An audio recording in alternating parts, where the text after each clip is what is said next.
Well, Blended Lives is a one-of-a-kind cultural immersion experience.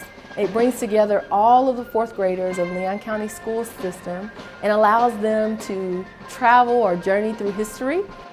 This is the Riley House, and it's got so much history here, a lot of African American history, and we work with them with the Blended Lives program. So all of our students are coming through here, learning about the great rich tradition that we have, learning about African American history, and having a chance to have direct experiences, not in a classroom setting, but in the Riley House itself. So this is a very positive day for Leon County Schools. It's great to be out here with our teachers and our students, sharing in this rich tradition.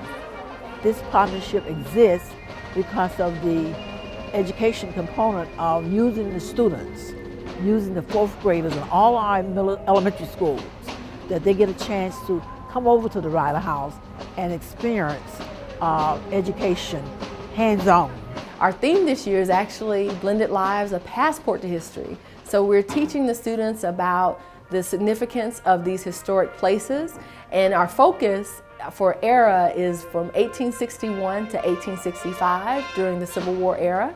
And we are teaching about the significance of what led to Florida's secession from the Union, as well as how different people groups utilize that time period to free themselves, emancipate themselves, or to also fight for the freedom or for the rights of those that they believed in.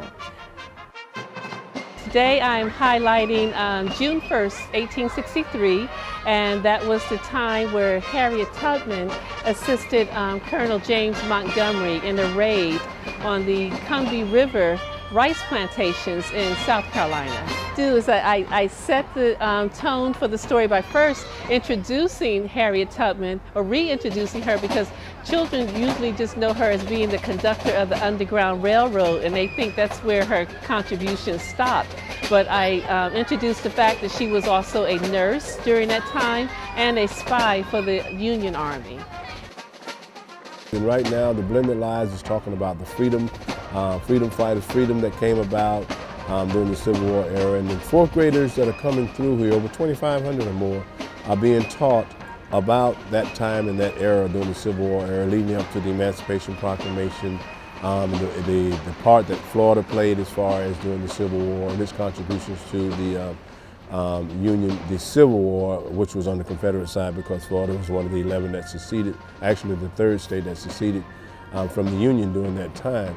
So we come out and we try to get a little bit, embark on the kids. It's a little different when you're talking to younger minds from what we're used to doing in reenactment of history, but giving them something that can stick and stay there for them and let them know, okay, I know this about the Union. If it's nothing more about the musket that we used, the Emancipation Proclamation, when it came about, why it came about, but more importantly, the fact that African Americans that look just like us, when we say Reenactors and Living History Association, we dress the part, because knowing one's history is to believe it, but to see it in living history form is to conceive it.